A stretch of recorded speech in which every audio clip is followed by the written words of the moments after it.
आज यही जानने की कोशिश करेंगे कि बजट से किसको कितनी उम्मीदें हैं और उम्मीदों के इतर वो उम्मीदें कितने बड़े रूप में साकार होंगी या नहीं होंगी।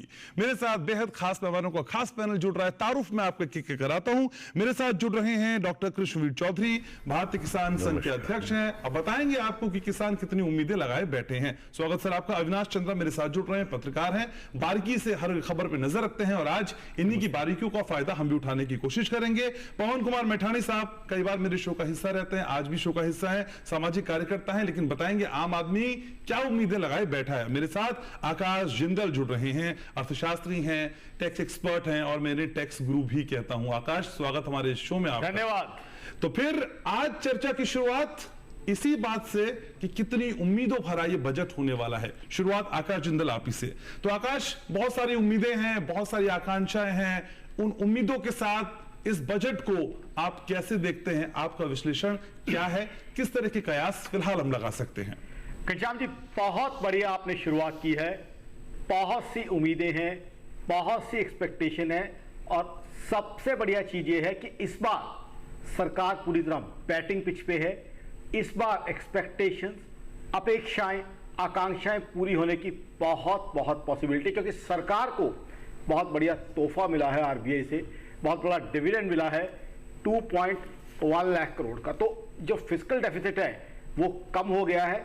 तो सरकार जो है, अभी क्रिकेट का वर्ल्ड कप गया है, उसी भाषा में कहूं तो एक बैटिंग पिच पे है, face of the bat open कर सकती है। अब जो एक्सपेक्टेशंस है, एक्सपेक्टेशन मैं बता दूं, सबसे पहले पर्सनल इनकम टैक्स की एग्जेम्पशन लिमिट, जिसे आम भाषा में स्लैब कह दिया जाता है, हालांकि स्लैब सही शब्द नहीं है, वहां 1 लाख रुपए तक की एग्जेम्पशन और मिलने की संभावना है। दूसरा, महिलाओं को, हमारी बहनों को मोटिवेट करने के लिए, एनकरेज करने के लिए, उनके लिए स्टैंड अलोन एडिशनल एग्जेम्पशन 50,000 की और मिलने की संभावना। ठीक है आकाश, रफ्ता रफ्ता अपनी रिवील करिएगा, सारी चीजें 3-4 मिनट में बता देंगे तो 55 मिनट मेरे पास है अभी, लेकिन धीरे धीरे रफ्ता रफ्ता बताइए।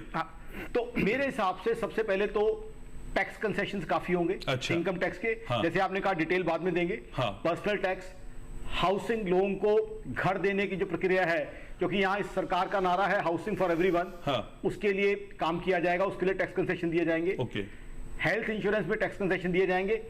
किसान भाइयों के लिए, हमारे अन्नदाताओं के लिए एक नई स्कीम आने की एक्सपेक्टेशन है, संभावना है, किसान भाइयों को जो है सेवा करने के लिए, उनको फायदा देने के लिए।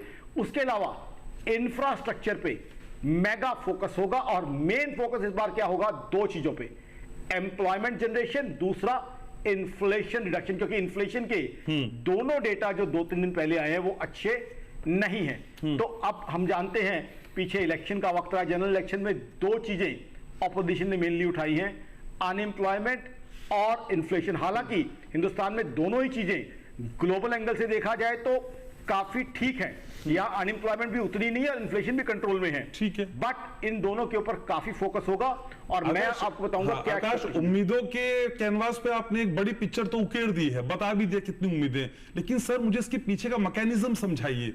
रेवेन्यू जनरेट करना और खर्चे होना, क्या इसके बीच वो ब्रिज स्टैब्लिश हो पाएगा जिसमें कुछ नई चीजें हम इजाद कर पाएंगे?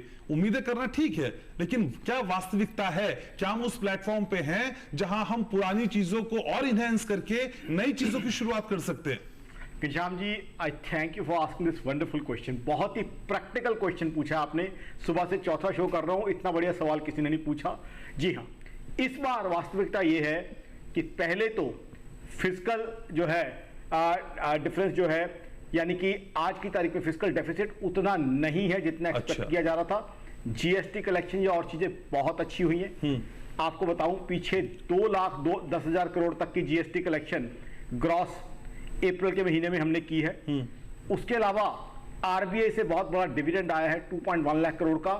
तो सरकार इस बार लोगों की एक्सपेक्टेशन पूरी करने के काफी करीब है।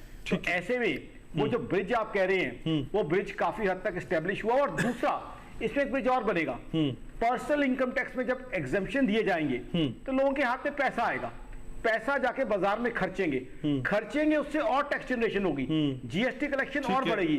तो कहीं ना कहीं वो ब्रिज जो है सरकार की इनोवेटिव प्लानिंग से, जो मुझे एक्सपेक्टेड है सरकार से, क्योंकि ये सरकार बहुत बढ़िया काम कर रही है, मोदी 2.0 में बहुत अच्छा काम किया और वही कंटिन्यूएशन मुझे मोदी 3.0 में। लेकिन आम आदमी की खर्च करने की क्षमता को लेकर एक रिपोर्ट बताती है आकाश कि जो मिडिल क्लास के लोग हैं उनकी खर्च करने की क्षमता कम हुई है, जिसकी वजह से रेवेन्यू जनरेट होने पे भी असर पड़ा।